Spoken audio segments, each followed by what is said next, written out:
my first job was cordboard. My last job was selling internet. So quite the difference, which is probably why I've learned to roll with change.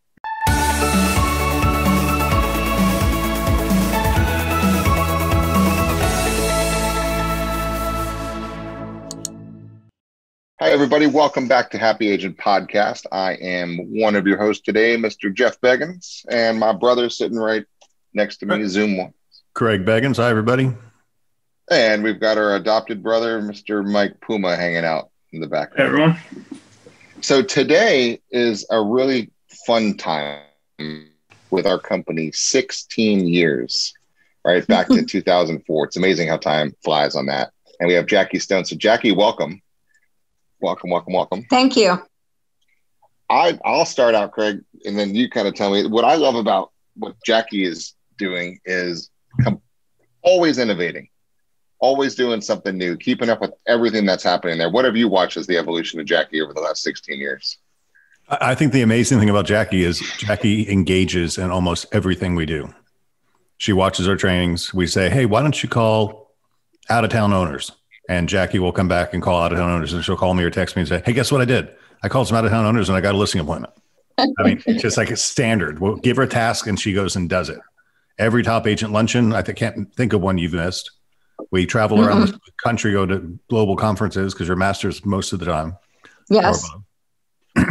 It's just that total engagement. I mean, she's in the team huddles. It does everything we do. And there's no rejection, right? I mean, there's days you'll come in and say, guess what? And I'll say, what? She says, I got 3 deals this week. And just boom, ba-boom, ba-boom. Which is awesome. A true professional. So Jaci, bring us back to Jaci in Erie, Pennsylvania, born and raised by Lake Erie, and a very successful career prior to real estate. So kind of bring us back. Tell us where did you grow up? Where did you go to school? What had it evolved, and how did we get into real estate? So tell us the story. I was born and raised in on Lake Erie, which is the second snowiest city in the United States. Just so you know, about over 200 inches of snow a year. I escaped.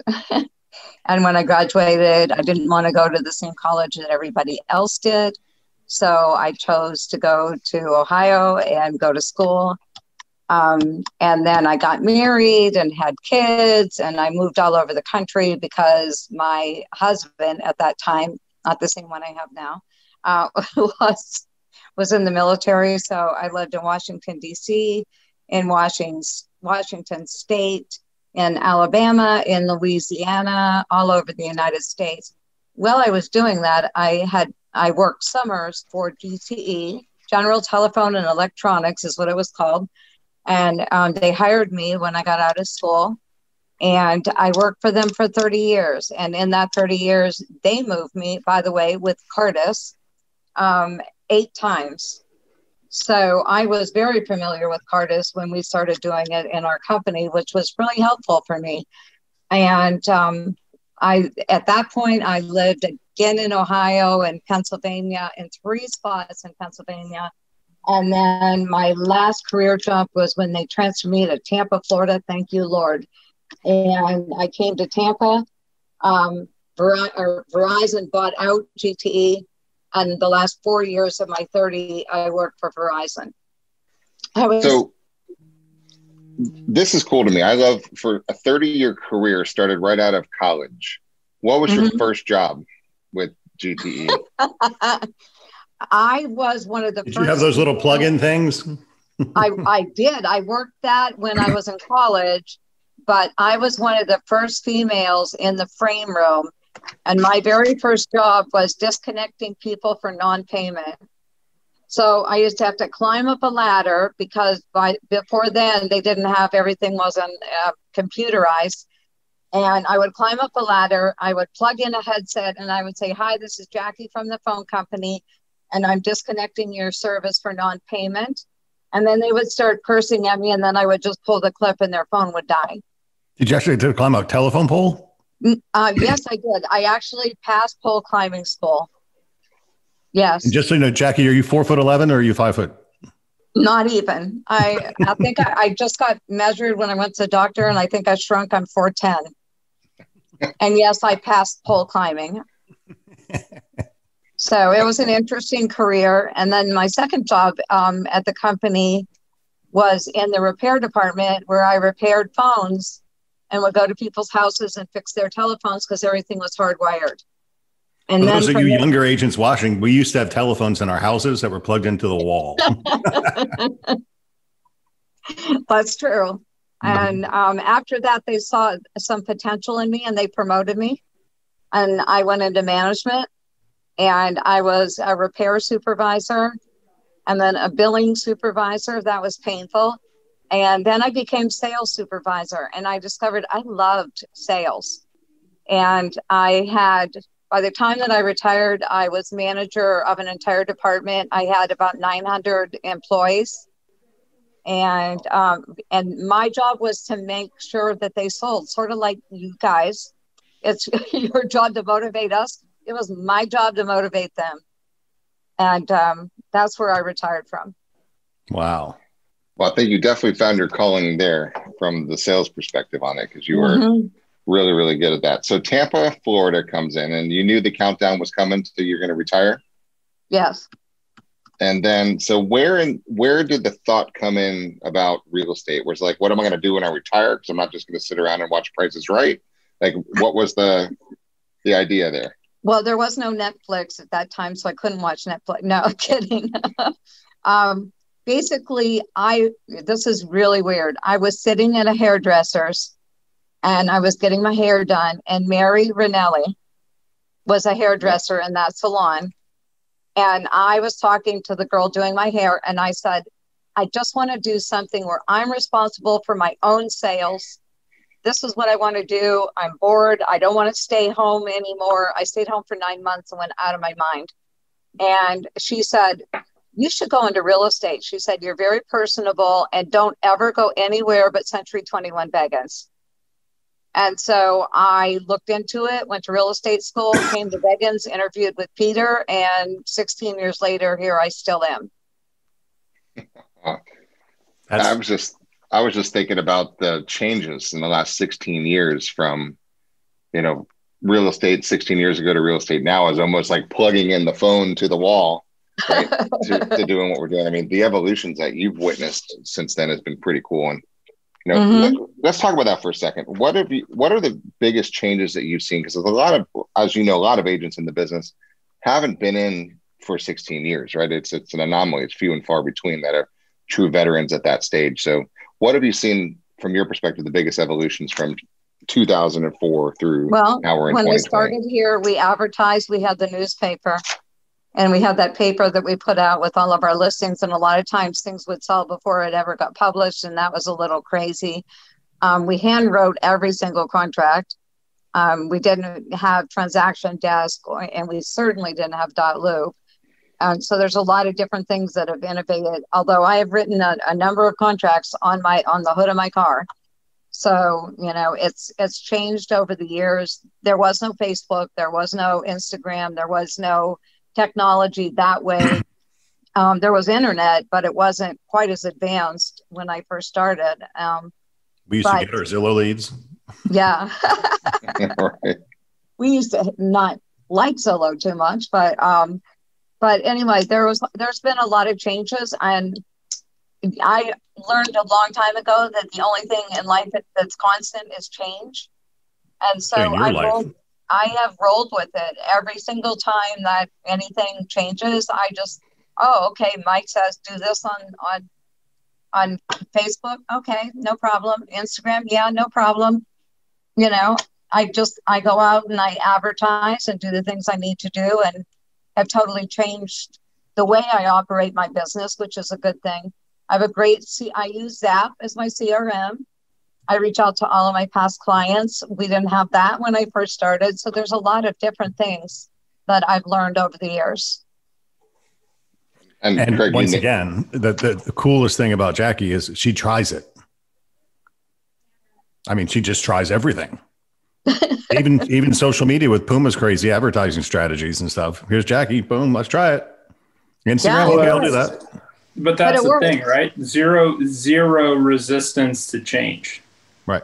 And, having that philosophy and being able to then, it just makes you so much quicker in the execution, right? Because there's no concern of, yes, this is different, right, than anything I've done in the past. Yes, this is a change, but that's it, right? And then that thought is gone and you're executing.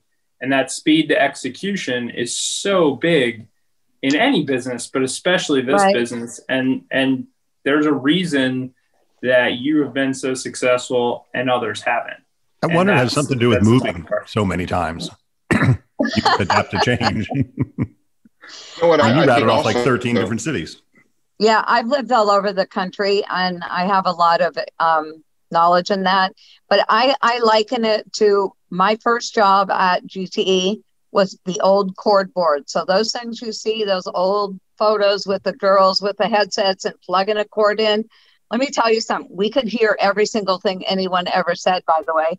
And sometimes when we were bored at night, we did listen to conversations. We also timed all of the calls ourselves. So when somebody would pick up the phone, you had a card and you would put it in and pull a lever, time it. And if they hung up and you hadn't noticed it because you were monitoring 12 calls at one time, your times on your long distance calls at that time were probably way exaggerated. Oh my gosh. And so I went from that to going into computers at GTE to going into my last job, my sales manager job. My job was selling first DSL dial-up, and then from DSL dial-up, we went to Verizon Fios, and we sold Fios. So my first job was cordboard. My last job was selling internet. So quite the difference, which is probably why I've learned to roll with change. Yep. You know what I think also is there, when you take the corporate business mentality that you've started from riding the whole corporate chain for 30 years up there too. Right. And I think a lot of that is a little bit of blind faith in leadership from you having a leadership perspective and realizing that we're all business partners. And so anything that we tell you is 100% meant to make you better. So rather than resist it, you're like, well, they're my partners. They suggest that it must be good. I'm just going to try it. And I think that's so refreshing from us to see the no resistance, because everything we do, guys, literally from as your leadership team, we sit around and think, oh, what can we do to make your life better? Right? What other tools, what systems, what ideas, what inspiration, what motivation, what else can we possibly do to help you get to a next level? That's what we do. That's our job. That's what keeps us up at night. That's what gets us up in the morning, is that. And I think you certainly see that. It registers and it clicks in, and you're like, all right, I'll try an Instagram story. What is it? Okay, let me watch this. Let's do it. Right. That's what I love about what you're doing. You're like, okay, bring it on. Right. That's the way I believe. I think that the part of the reason, and I interviewed with a couple other real estate companies, just because Mary told me to come here, I wanted to check, but every single one of them they felt like they were wishy-washy. When I got in here, I felt like I was back in the corporate world again. It was structured. The first year I started, we were required to come to training every morning for the first year. And I remember Peter telling me that and Craig telling me that. Jeff, you taught me the contract. I know it backwards, forwards, and upside down because it was 1 week of contract training with you. And I remember you kept telling us we wanted to keep Craig out of jail, so we need to write it correctly. Watching my brother's back. Yeah, how many Beggins universities have you been to? Oh, gosh, I don't know. A lot. We used to do 4 a year, and you attended them all the time. And 1 week boot camp and 1 week sales camp and 1 week. Wow. Yes. Yeah, I have a lot of training, and I really do know the contract, which is really good. So the other day when I got an offer from an agent, and they were brand new from another company, they sent me the front page of the 12-page contract. And there was a price written in there and owner of record and his buyer's name, and that's all I got. Oh my gosh. So when I called him, I said, what is this? And he said, it's an offer. And I said, no, it's really not an offer. And let me explain to you, if I was the kind of agent that would try to take advantage of another human being, I could really hurt your buyer in this deal because I'll fill in the rest of the pages and you're not going to like what I'm putting in there. And he said, well, what do I do? And I said, I think you need to go talk to your broker and ask him how to write a contract. So, and he did. So it worked out. Yeah. So let's talk about what drives you now, because you're consistently a top producer. You've had a nice retirement from GTE, right? Yes. You consistently make great income. You don't really need the money, right? I know money is good to have, but it's not like you don't know where your payments are coming from. What keeps you going? Like what's the next level? What's the motivator for you? And that keeps your attitude great and keep you open-minded to try new things, to do more deals. What is it? What's the secret? You know, I know some of these things, so she's very proud of them. Like your family's large. Yes. And you took them all to Celebration. Yes. Right? That was a happy moment in your life that you got that was my BHAG, and that was the first year you talked about that. And I spent $15,000, paid for everybody to fly here, got everybody there. We went to Celebration. We stayed in a house. We went to Disney for 4 days. We spent an entire week at Disney. It's amazing. And my family just keeps growing. This past year, I know it's been COVID, but I rented a beach house in Manasota Key. And before we all got together, everybody got COVID tested to make sure that everybody was healthy and fine.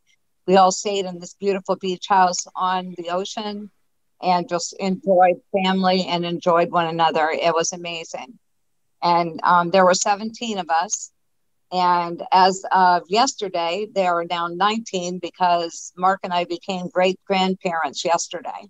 Oh my gosh. My third oldest granddaughter, the one that goes to Ohio State, her and her fiance had a little boy yesterday. Wow. So we now have our first great grandchild. So we have 9 grandchildren and 1 great grandchild. So it's pretty exciting to me. And your granddaughter, Jaci, was 5 when you started to work for us, and she's now in college and 21. She's 21. She was in kindergarten, and she's a senior at Lynn University in Boca. And last week, she got accepted to medical school for University of Miami. I mean, that's growing up together. Yeah, it is. It is. She's going to be a doctor. I'm very proud of her. Well, you asked the question, what drives Jaci? It's family. It is. It's my family. I always have been driven my entire life, and I've always been driven to achieve more. I always wanted to do more with my life than, growing up in a pretty poor household.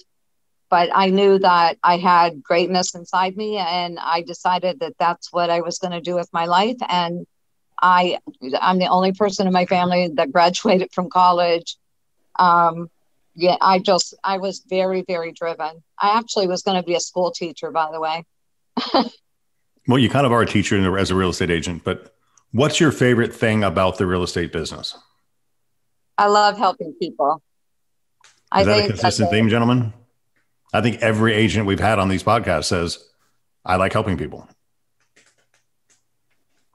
Yeah, there's a level of empathy, I think, amongst every single one of our top agents, right? This feeling of just, I'm going to go out, I'm going to help someone, which sets the right intent.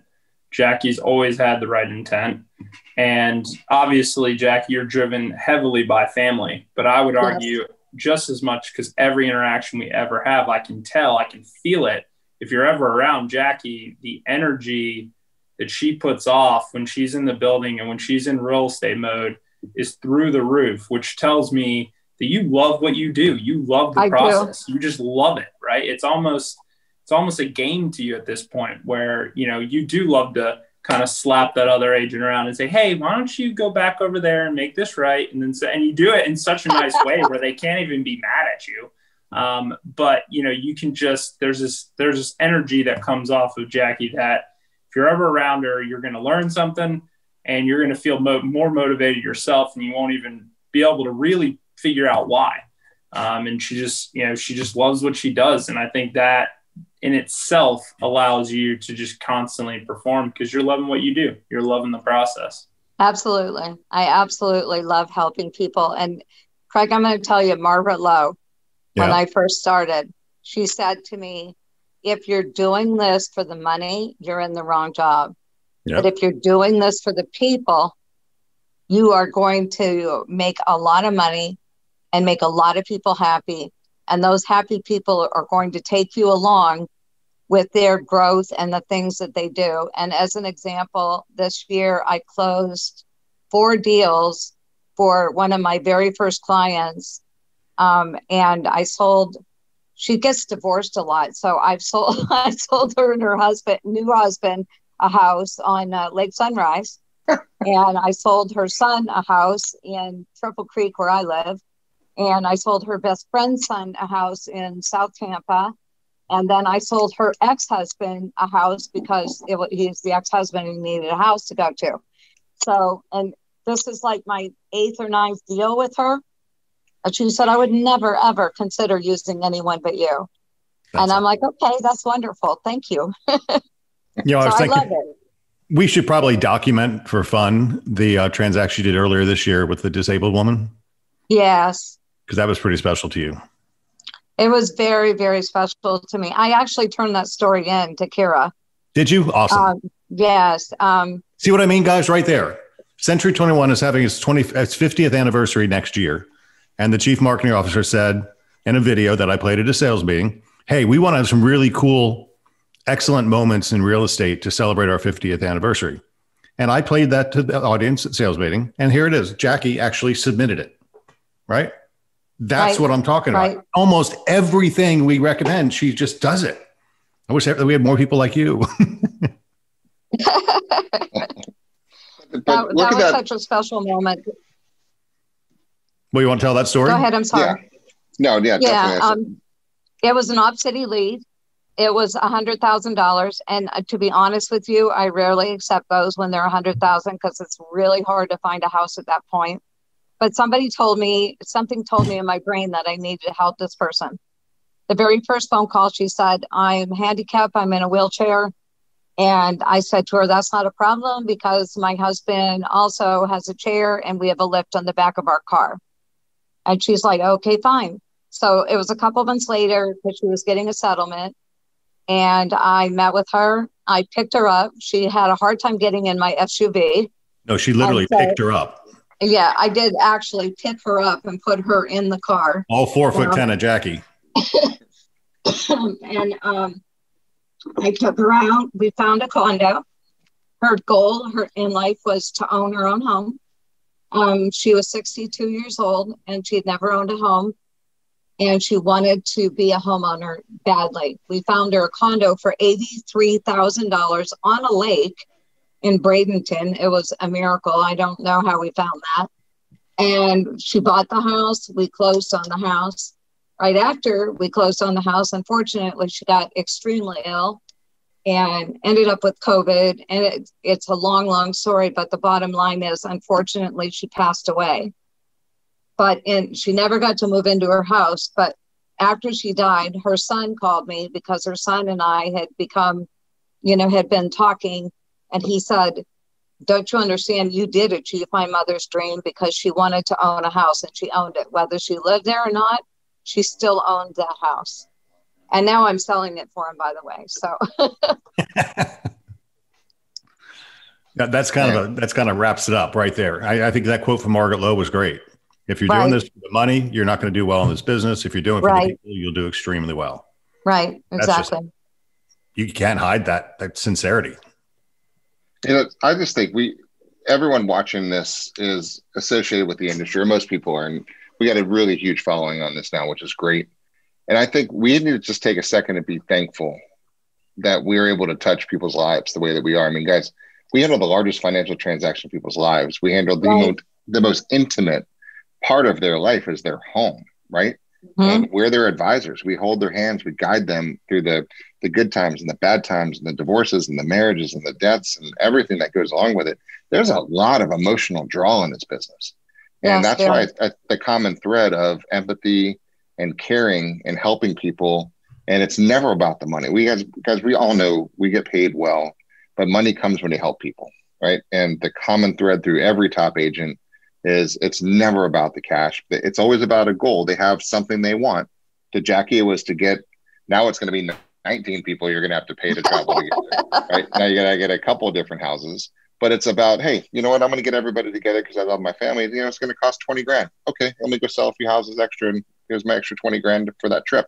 And that sets everything in motion, right? And then the attitude and the energy and just the, who can I help today mantra. And before you know it, there's way more than 20 grand sitting there. But it all gets put into motion by having what makes you happy, right? Happy Agent Podcast. It's all about happiness. Is what puts a big ass smile on Jackie's face is watching her family with a big smile on her face, right? On their faces. And that's what I think. I really want to drive that point home, guys. There's too many people like, I needed a deal. I'm going to go get a car. Right? It's not in the right spot when it comes from like, who can I help today? Mantra is really works. Right. I mean, you're a big influence. One thing I wanted to kind of see from your perspective, through your eyes, you've seen a ton of agents come and go, right? In the industry, blow out of the industry. What do you see from your perspective? What's some of the common things that those who come and stick versus those who come and go? What are you from your lens? I think the people who come and stick have exactly what you just said. They have empathy for people. Their goal is to help others. Their goal is to be there. And we know it's the largest transaction. Sometimes our goal is to hold somebody's hand through a transaction. And I just got a lead last night from a young lady that was referred to me from somebody who used to work for us, by the way. And she said that you would take good care of me because I have no clue what I'm doing. And I said to her, okay, well, let's start with the fact that we need to get you pre-qualified. We need to see what you can afford. And you're holding people's hand, you're helping them. And I see that in Brian D. and I started on the same day. 100%. And Brian D. and I are exactly alike when it comes to that. We care about the people that we're working with. We care about what the kind of service that we're providing for them. We care. No, you both care more about the people than the transaction. Absolutely. I don't think that if that you call it commission breath. I mean, if you're around after people because you're so desperate to make money, I'm telling you that people can sense that a mile away and they run the other way. And I've been in sales my entire career, and I'm older than everybody on this call.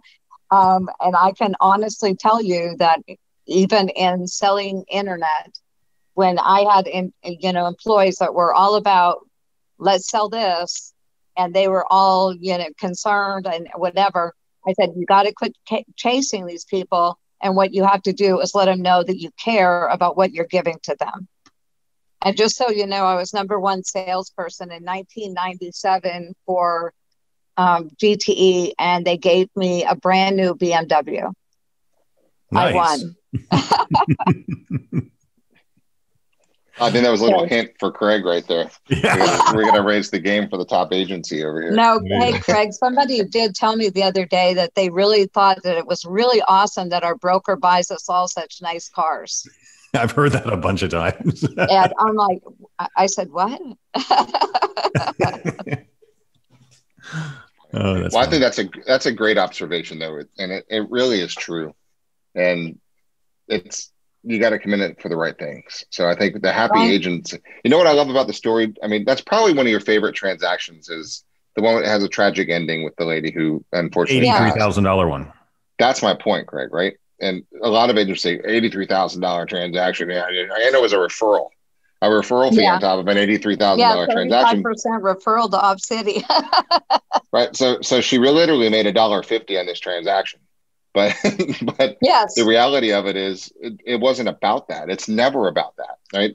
Yeah. I bet you all the top agents, you walk by their desk, there's stacks of checks because they just don't even care about them. Right. They deposit them periodically. Right. They do their things. It's not about that. I bet you Jackie didn't even pay attention to what she made on that transaction. I have no idea. That's the difference, guys. And then more and more keeps coming. And she just stays engaged and people call her and refer to her because it's the heart, it's the passion. That's the thing that makes the difference in this business. And as long as you have something in mind. So what's the next What's the next What's the next why? What's the next level? What are we working for? What's going to come? What's going to come to you to fund what? What is the next step? I'm working to pay our house off. because I'd like to get her house paid for. With Mark's health not being the greatest in the world right now, I just want us to be totally comfortable. The only debt we have is a house payment. So everything else I've paid. So I guess my goal is to get her house payment to be virtually nothing. Although right now I refied for 2.3%. Oh my gosh. And so I don't know that I really want to get rid of that because the payment is so darn low. I mean, it's ridiculous. So I don't know. But right now I'm happy doing what I'm doing. I'm happy helping people. I sold a house this week to a single mother who is in college trying to better herself. She has 5 children under the age of 7. Oh my gosh. I know. And we found a house for $189, used the escalation clause, and we got the deal. And she is so excited she can hardly stand it. Because right now she's so excited. Jackie's excited that she's excited. She's not excited that she sold a house. I am. And you can feel it. Yeah. You could feel it coming from her energy. Yeah, so, I love it. So for those watching, I think the takeaway here is take a deep breath and be grateful that we're able to serve people the way that we're fortunate enough to be able to serve them. I mean, today, you just talk with people and say, who can I help today? Who needs help? Right. And, and then you just keep looking until you find somebody who's ready to do something in real estate. That's all we have to do. And then we're just grateful and lucky to be able to take care of them along the way. And then as soon as you do it, Jackie, you're a great example of the lifetime value of a customer is $130,000. You could probably point to a ton of catalysts, that referral feed, referral to referral to referral to referral, right? From past clients to referral, that how, if you were to trace back the genesis of where that business tree started, you can easily show every client is worth $130,000 because you take care of them and you show them. So all of you watching, take everything that comes to you. And I think, Jackie, you're a good part of this too. There's some holistic part of this business, right? Where when somebody lands on your lap, I believe there's some divine intervention for that person came to you for a reason, because you can help them. And there's a million real estate agents, literally, guys. So if somebody comes to you, I believe there's a reason. And I think you have something that they need, whether it's empathy, whether it's an ear, whether it's a skill set, whether it's talent, whether it's your ability to help decipher what they really need that's best for their lifestyle. Don't take that lightly, right? When somebody comes to you, take them. I don't care if there's a referral fee on a $72,000 townhouse out in BFE. They came to you, right? There's something that's coming as a result of that when you serve those people. Right, and I agree.